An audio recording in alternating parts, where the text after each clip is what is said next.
இங்கே நடந்தது பொதுக்கூட்டம்னு சொன்னாங்க ஈரோட்டில். விக்கிரவாண்டியில் நடந்ததா மாநாடுன்னாங்க. ஆனால் இந்த பொதுக்கூட்டமே மாநாடு மாதிரி நடந்துருச்சு அப்படிங்கிறது தான் உண்மை, யாரும் மறுக்க முடியாத உண்மை. நான் வந்து எம்ஜிஆர் விலகும்போது 1972, அப்போ எனக்கு 10-15 வயசு. நிறைய பேர் இனி 75 வயசு ஆகிப்போச்சு 75 வயசு ஆகிப்போச்சுன்னு சொல்லிக்கிட்டு இருக்கான். எனக்கு ஒன்றும் 75 வயசு ஆகலை. எனக்கு வந்து இன்னும் 70 நெருங்கவில்லை.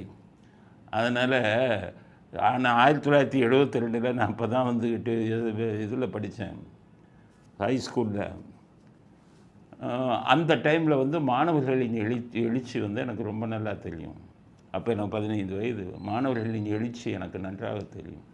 எம்ஜிஆர் வந்து கட்சியை விட்டு திமுகவை விட்டு டிஸ்மிஸ் செய்யப்பட்டவுடன் மாணவர்கள் இளைஞர்கள் குதித்து எழுந்தார்கள். அன்னைக்கு நான் கண்ணால் பார்த்தவன் இளைஞர்களிடம் இருந்த அந்த எழுச்சியை. அப்போதே தமிழ்நாட்டுக்கு தெரிந்து விட்டது. அதாவது கருணாநிதி அவர்களை வந்து மாற்று சக்தியை உருவாக்க வேண்டும் என்ற ஒரு இறைவனுடைய ஒரு மாற்று சக்தியாகத்தான் எம்ஜிஆர் தென்பட்டார். அந்த இளைஞர்களிடம் இருந்த எழுச்சியை என்னால் இப்போது பார்க்க முடிகிறது.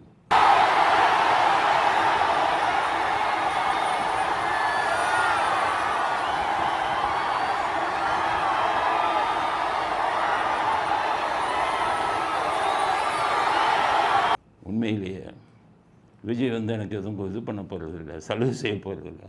உண்மை அதுதான். 72 எம்ஜிஆருக்கு இளைஞர்களிடம் இருந்த எழுச்சியை நான் இன்று பார்க்கிறேன்.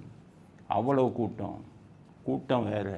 நம்ம அரசியல்வாதி பூரா எல்லா கட்சிக்காரங்களும் எல்லாம் வந்து ஆட்களை கூட்டி வருகிறார்கள். தானாக யாரும் வருவதில்லை. ஆனால் இவருக்கு இன்று கூடிய கூட்டமெல்லாம் தானாக கூடிய கூட்டம். இளைஞர்களிடம் அவ்வளவு பெரிய எழுச்சி. அவர் கோயம்புத்தூரில் வந்து ஏர்போர்ட்டில் இறங்குறாரு, அங்கேயே அவ்வளோ பெரிய கூட்டம்.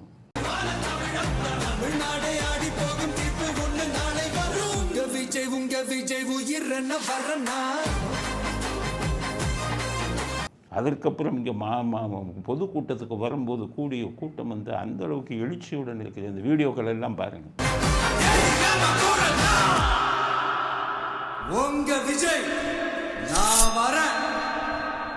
அதனால் இந்த வீடியோ பார்த்து புரிஞ்சுருப்பீங்கள்ல மக்களுடைய எழுச்சி எப்படி இருந்ததுன்னு. இதை எப்படி மறைக்க முடியும்? இல்லை விஜய்க்கு கூட்டமே கூடலன்னு நான் பேச முடியுமா? அதனால் விஜய்க்கு கூடிய கூட்டம் வந்து மிகப்பெரிய கூட்டம். எனக்கு எம்ஜிஆரின் 1972 தான் ஞாபகப்படுத்துகிறது.